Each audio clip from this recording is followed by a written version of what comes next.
calling you to come home again. Allah is calling you. السلام علیکم ورحمۃ اللہ وبرکاتہ۔ آج ہم انشاءاللہ سیکنڈ پارہ سورہ بقرہ کا تھرڈ والا رکوع دیکھیں گے۔ ربی اشرح لی صدری ویسر لی امری واحلل عقدۃ من لسانی یفقہوا قولی۔ اعوذ باللہ من الشیطان الرجیم، بسم اللہ الرحمن الرحیم۔ یا ایہا الذین، اے لوگو جو آمنو ایمان لائے ہو، استعینوا تم مدد طلب کرو، بالصبری ساتھ صبر کے، والصلاۃ اور نماز کے، انا یقیناً اللہ تعالیٰ مع ساتھ ہے، الصابرین صبر کرنے والوں کے۔ اے ایمان والو، یہاں پہ اللہ تعالیٰ ان لوگوں کو مخاطب کر رہے ہیں جنہوں نے اللہ پہ یقین کیا، جنہوں نے اللہ تعالیٰ کے وعدوں کو سچا مانا۔ صبر کے ساتھ مدد طلب کرو، یعنی اللہ تعالیٰ نے بتایا ہے کہ جب تمہیں کوئی مشکل پیش آئے تو تم نے کس طرح صبر کرنا ہے، ذکر پہ، شکر پر، اور اس طرح یعنی تم نے اللہ تعالیٰ کے ساتھ اللہ تعالیٰ پہ یقین کرتے ہوئے، بھروسہ کرتے ہوئے صبر کرنا مشکلات میں، اور صبر کے ساتھ مدد مانگنی ہے۔ اور یہ کہا ہے کہ تم نے دین پہ قائم رہنے کے لیے مدد مانگنی ہے، قوت مانگنی ہے، اور یہ قوت کیسے حاصل ہوگی؟ صبر اور نماز سے۔ بالصبری ساتھ صبر کے۔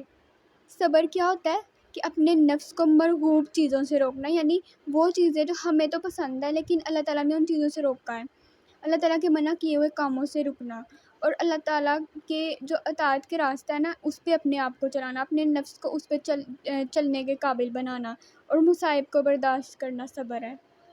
اور نماز کے ساتھ، نماز جو ہے نا وہ مومن کی زندگی کی سب سے بڑی قوت ہے۔ ایک مومن جو ہے نا، اس کی سب سے بڑی قوت اللہ تعالیٰ سے تعلق ہے، اللہ تعالیٰ سے ملاقات ہے، اور نماز اللہ تعالیٰ سے ملاقات کا ذریعہ ہے۔ اور نماز جو ہے نا وہ قوت کا سرچشمہ ہے، نماز ہی اللہ تعالیٰ سے ملاقات کا ذریعہ، اور ایک مومن کے لیے سب سے بڑھ کر جو ہے نا عبادت وہ نماز ہے۔ نماز انسان کو نا ریچارج کر دیتی ہے، جیسے ہم لوگ فون چارجنگ کرتے ہیں نا اور بار بار کرنا پڑتا ہے، اسی طرح سے دن میں ہم 5 دفعہ جب نماز پڑھتے ہیں نا تو یہ سمجھے کہ ہماری چارجنگ ہو رہی ہے، جیسا کہ نبی صلی اللہ علیہ وسلم نے فرمایا، میری آنکھوں کی ٹھنڈک نماز میں رکھی گئی ہے، یہ نسائی کی روایت ہے 3392۔ یقیناً اللہ تعالیٰ صبر کرنے والوں کے ساتھ ہے۔ اللہ تعالیٰ نے یہاں پہ صبر کا حکم دیا اور ساتھ میں خوشخبری دی ہے، اور اتنی بڑی خوشخبری دی ہے کہ اللہ تعالیٰ صبر کرنے والوں کے ساتھ ہیں۔ اب سوچے جس کو اللہ کا ساتھ مل گیا اسے اور کیا چاہیے؟ ہم کہتے ہیں یار صبر بہت مشکل ہے اس طرح، اور واقعی مشکل ہے، یہ صبر آسان نہیں ہے۔ ہم سمجھتے ہیں کہ شاید ہم لوگ جو بعد میں یعنی اگر کوئی مصیبت آئے اور ہم لوگ پہلے تو روتے ہیں، چیختے ہیں، شکوہ شکایت بھی کرتے ہیں، سارا کچھ میرے ساتھ کیوں ہو گیا، میرے ساتھ ہی ایسے ہوتا ہے، حالانکہ میں تو سارا کچھ اچھے ہی کام کرتی ہوں، میں نے تو کبھی کسی کا برا بھی نہیں چاہا، پھر بھی میرے ساتھ ہی ہے، اور بعد میں کہتے ہیں نہیں جی ہم نے تو اب صبر کر لیا۔ صبر ایسے نہیں ہوتا۔ صبر ہوتا ہے کہ آپ نے جو ہی آپ کو کوئی مصیبت، کوئی تکلیف، کوئی پریشانی آئی، اس کے بعد فوراً جو آپ کا ریئیکشن ہے وہ کیا ہے، اور وہ ہوتا ہے صبر۔ اور اس وقت اللہ تعالیٰ دیکھتے ہیں، اور پھر اس وقت جو صبر کر لیتے ہیں نا، جو اللہ تعالیٰ کی مرضی کو فوراً قبول کر لیتے ہیں، پھر اللہ تعالیٰ نے ان کے لیے اتنی بڑی خوشخبری دی ہے کہ اللہ تعالیٰ کا ساتھ مل جاتا ہے ان لوگوں کا۔ سبحان اللہ، اللہ تعالیٰ ہم سب کو توفیق دیں۔ ولا اور نہ تقولو تم کہو، لمن ان کے لیے جو یقتلوا مارے جائیں، فی سبیل اللہ اللہ تعالیٰ کی راہ میں، اموات مردے، بلکہ احیاء زندہ ہیں، ولیکن لیکن لا نہیں، تشعرون تم شعور رکھتے۔ اور جو لوگ اللہ تعالیٰ کی راہ میں قتل کیے جائیں تم انہیں مردہ نہ کہو بلکہ وہ زندہ ہیں۔ آیت نا غزوہ بدر کے مسلمان جو شہید ہو گئے تھے ان کے لیے نازل ہوئی تھی، کیونکہ نا جب بھی 14 مسلمان شہید ہوئے تھے، اور جب بھی کوئی شخص شہید ہو جاتا تو لوگ کہتے کہ فلاں شخص مر گیا، فلاں قتل ہوا، اور ان کو نا اس چیز پہ بہت دکھ ہوتا تھا، اور جو کافر تھے نا ان کو موقع مل جاتا تھا باتیں کرنے کا، وہ کہتے تھے کہ یہ جو لوگ ہیں پاگل ہو گئے کہ ایک شخص جو ہے یعنی نبی صلی اللہ علیہ وسلم کے پیچھے جو ہے اپنی جان دے رہے ہیں۔ تو اس لیے اللہ تعالیٰ نے نا یہ آیت نازل کی تھی کہ ان کو مردہ نہ سمجھو بلکہ وہ زندہ ہیں اور اپنے رب کی طرف سے رزق پاتے ہیں۔ اور اللہ تعالیٰ نے اتنی بڑی خوشخبری دے دی تھی. آپ خود سوچیں کہ اس سے بڑا خوشی کا تصور کیا جا سکتا ہے کہ ان لوگوں کو کوئی غم، کوئی تکلیف نہیں ہے، کسی قسم کا کوئی خوف نہیں ہے، اور ہمیشہ کی زندگی، انسان ہمیشہ یہی چاہتا ہے کہ وہ ہمیشہ لمبی زندگی جیے، وہ کبھی نہ مرے. کوئی بھی مرنا نہیں چاہتا. جو اس دنیا میں خوش رہنا ہے، جس کو ہر چیز ملی ہے، وہ تو کبھی بھی نہیں چاہے گا کہ میں سب کچھ چھوڑ کے تو ایک قبر میں چلا جاؤں اور اندھیرا اور سب کچھ اور کچھ بھی نہ ہو، میرے سے ہر چیز چھن جائے. کوئی بھی مرنا نہیں چاہے گا. اور وہ شہید لوگ جو اللہ تعالیٰ کی راہ میں اپنی جان دے دیتے ہیں، اللہ تعالیٰ نے ان کو خوشخبری سنائی ہے کہ وہ زندہ ہے. ان کو مردہ نہیں کہنا. اللہ نے ان کو مردہ کہنے سے ہی منع کر دیا کہ وہ مردہ ہے ہی نہیں. آپ لوگوں نے ان کو مردہ بھی نہیں کہنا. وَلَٰكِن لَا تَشْعُرُونَ، لیکن تم شعور نہیں رکھتے. یعنی اللہ تعالیٰ نے یہاں پہ بتایا کہ ہم جو ہے نا، ان کی نعمتیں، ان کا جو مقام ہے، ان کی جو عزت ہے جو اللہ نے ان کو دی ہے، ہم کبھی سوچ ہی نہیں سکتے. ہمارا جو شعور ہے نا، وہاں تک جا ہی نہیں سکتا کہ ہم لوگ تصور کریں کہ اچھا ان کی زندگی ایسی ہوگی، وہ زندہ ہیں تو کیسے ہیں. یعنی وہ ہماری طرح اس دنیا میں زندہ نہیں ہے، کیونکہ ہم لوگ اپنی شعوری طور پہ سمجھتے ہیں کہ شاید وہ ہماری طرح زندہ ہوں گے اور ہماری دنیا کے حال جانتے ہوں گے. ایسا بالکل نہیں ہے. اللہ تعالیٰ نے واضح کر دیا ہے کہ تم شعور نہیں رکھتے. تم تصور ہی نہیں کر سکتے کہ ان کی زندگی کیسی ہے، اور وہ دنیا کی زندگی بالکل نہیں ہے، کیونکہ دنیا کی زندگی جو تھی وہ تو گزار لی تھی انہوں نے.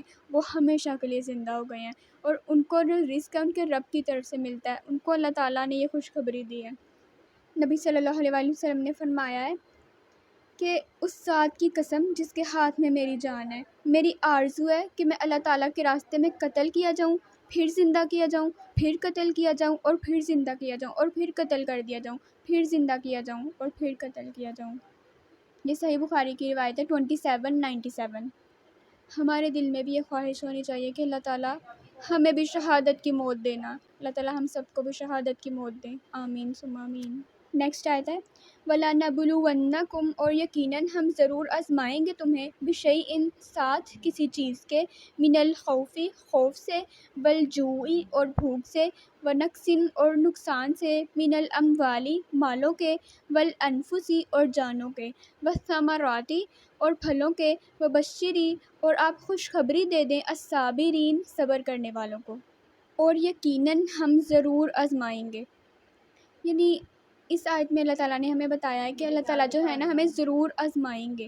آزمانے کا مطلب یہ ہے کہ اللہ تعالیٰ جب ہم اللہ تعالیٰ کی راہ پہ چلتے ہیں نا، تو اللہ تعالیٰ ہمیں نا کسی چیز سے تھوڑا سا ہم ٹینشن میں آ جاتے ہیں، یا اللہ تعالیٰ آزمائش بھیجتے ہیں دیکھنے کے لیے کہ یہ شخص اپنے دین پہ کتنی دیر قائم رہ سکتا ہے، کیا اس کا ایمان واقعی اتنا پختہ ہے. اور جو آزمائش ہے نا، وہ اہل ایمان کا ایمان ضائع نہیں کرتی، نہ ہی انہیں دین سے ہٹاتی ہے، بلکہ آزمائش کا مقصد پاک صاف کرنا ہوتا ہے. وہ ہمیں بالکل پاک کر دیتی ہے کسی نہ کسی چیز سے.